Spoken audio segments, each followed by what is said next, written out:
In today's video, we're going to be taking a look at this tropical activity, a potential tropical cyclone to potentially impact the United States, and also the current conditions, as well as that big cool down that is still upcoming for the next month or so.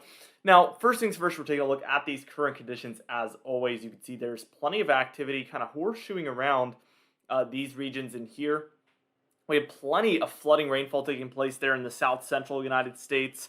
The Gulf states are seeing some of this activity, even up the eastern seaboard into kind of what I would call the Ohio Valley / interior northeastern United States in this region. There's also some of these heavier pockets of rainfall going on in there. And then out west, things are a lot quieter. Up and down the Rockies, we do have some isolated and scattered activity, but west of there, there's nothing ongoing. So let's zoom into some of these different regions and just take a look at some of it.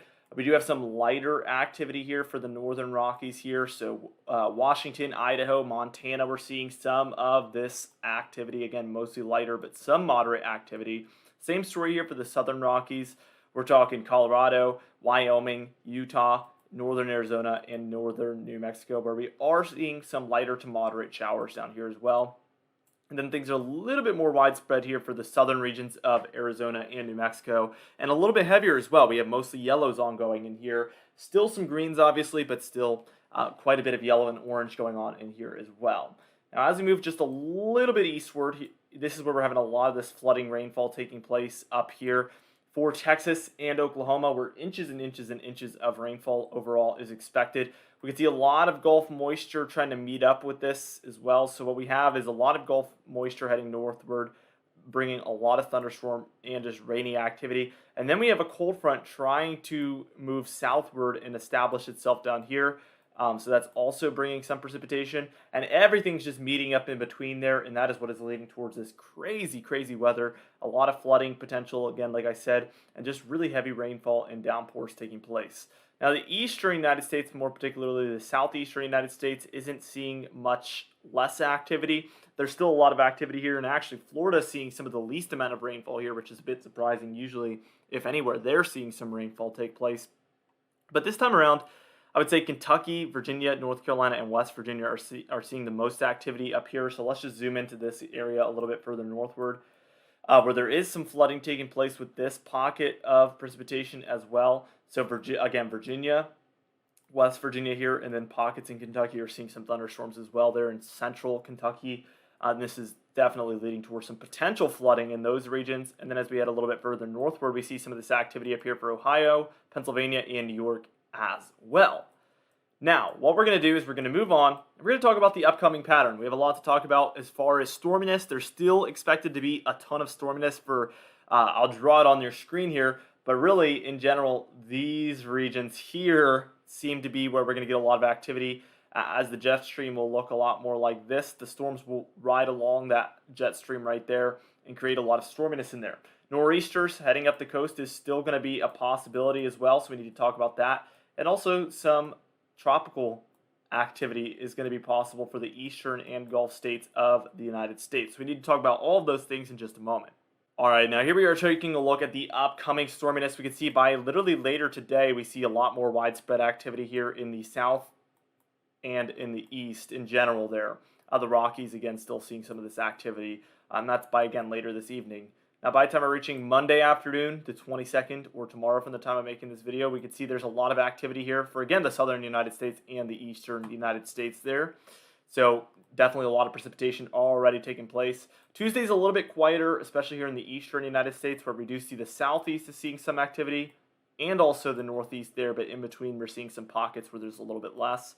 And then for the south, overall, we're seeing more of that activity taking place. Out west here for the mountainous regions, we do see some pockets of precipitation taking place there, as you can see.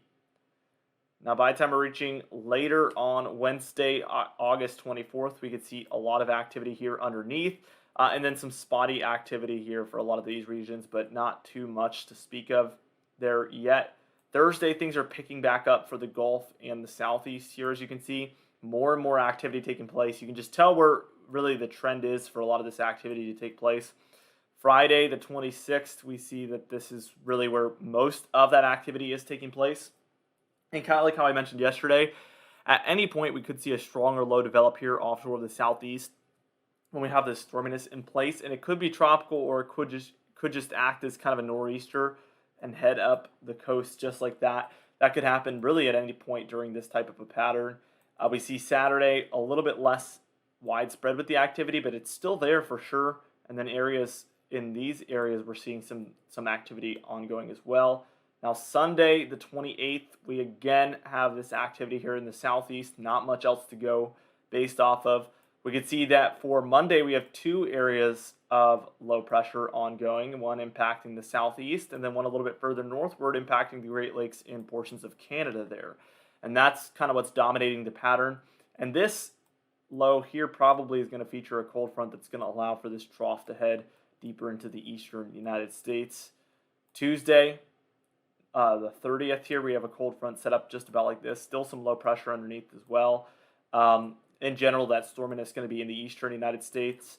Wednesday, the 31st, we have some scattered about activity underneath, but really a quieter day, I would say, overall. Now for Thursday, the 1st of September, we have some activity. Again, still underneath. The Northwest seeing some of that as well, but much, much quieter than things had been. Friday, the 2nd of September here, we see the upper Midwest. And in general, the north-central United States is seeing a lot of activity. And then also the southeast, again, seeing a lot of that. And then by Saturday, September 3rd, something interesting is happening. Potential tropical cyclone there over Haiti and Dominican Republic.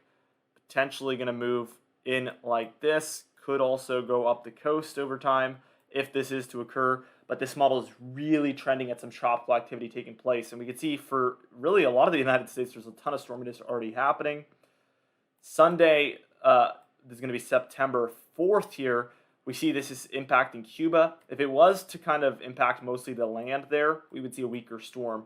But if it goes over top, this is when we'd really be wanting to watch this closely. Now, Monday the 5th, we see it's on the very, very western tip of Cuba there. This tropical cyclone right there, heading into the Gulf of Mexico.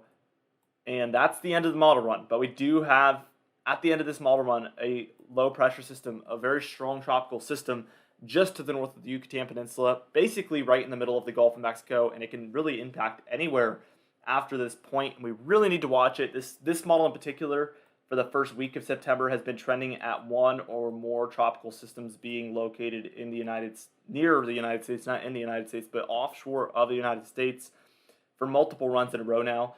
Two at times, it'll show one sometimes heading up into the United States off the southeast, and then it still has this Gulf one. Sometimes it just shows one here. We're kind of going back and forth, but we need to watch it because these models are trending at tropical activity for, again, the first week of September. This is something that really, really needs to be watched. Now, as far as total precipitation through the next 15 days here, we would be taking a look at it. Practically nothing there in the white areas for the west. The grays will be about 1/10 of an inch or less. Your greens would be 1/10 of an inch to 1/2 an inch. Your blues will be 1/2 an inch to an inch. Your yellows will be 1 inch to 2 inches. Your reds will be 2 to 5 inches. And then your browns would be 5 to 10 inches of precipitation. So that would be 1/2 an inch to an inch over the next 15 days. And then we even see some blues there for Florida and some other states. And that would be 10 to 15 inches of precipitation over the next 15 days, which would be about 1/2 an inch to an inch of precipitation over the next 15 days. Very, very interesting stuff. Now let's take an updated look at the long-range temperature outlook here. And this is going to be for 7-day periods. So this is our next week ahead. Below normal temperatures being forecasted here from the CFS model over the next 7 days. Warm temperatures here for the west, kind of indicating that we're going to have a positive PNA pattern. This is what we've been talking about, and this causes troughs in the east just like this, which could mean cold fronts like we saw on the model. So a lot of cold air moving around that warm air mass out west. Now, here's week 2, August 29th through September 5th. A little bit less cooler in the eastern United States, but still blues are prevailing. Warmth is prevailing out west. Now, here's the pattern for September 5th through September 12th. A lot of cooler temperatures here over the east. Neutral temperatures out west, I would say, and a lot of warmth here in between is kind of the trend here. Now, for the week after that, the 12th of September through the 19th of September, so getting already late into September, we see mostly cooler in the east, a little bit of warmth out west. Let's see. Then we take a look at the week after that one, and the model gets a little bit confused. It has cooler temperatures all across the United States, which isn't very likely to happen. But at the end of the model run, well, we're still a little bit confused here. There is some warmth in between, but I doubt we would have cooler temperatures for the west and the east. So we need to take this with a grain of salt. Summer is probably going to see some cold air, and that's what this model is indicating a little bit here, but we need to watch it closely. Now, real quickly, let's take a look at the 5-day graphical tropical weather outlook. Now, here we are taking a look at this, and this is what I think is that tropical system that the GFS model is showing impacting the Gulf of Mexico eventually. And now, as you can see, over the next 48 hours, we have a 0% chance of development. So over the next 2 days, we're not expecting this one to develop. But afterwards, for the next 5 days, we have a 20% chance of development, which is still relatively low, but we need to watch it because everything kind of starts at a lower percentage like this and eventually could increase over time. So we need to watch this very closely, and we will be updating you guys on this daily. So be sure to subscribe. Be sure to like the video if you did like it, and also leave a comment down below with your thoughts. I'll see you guys in the next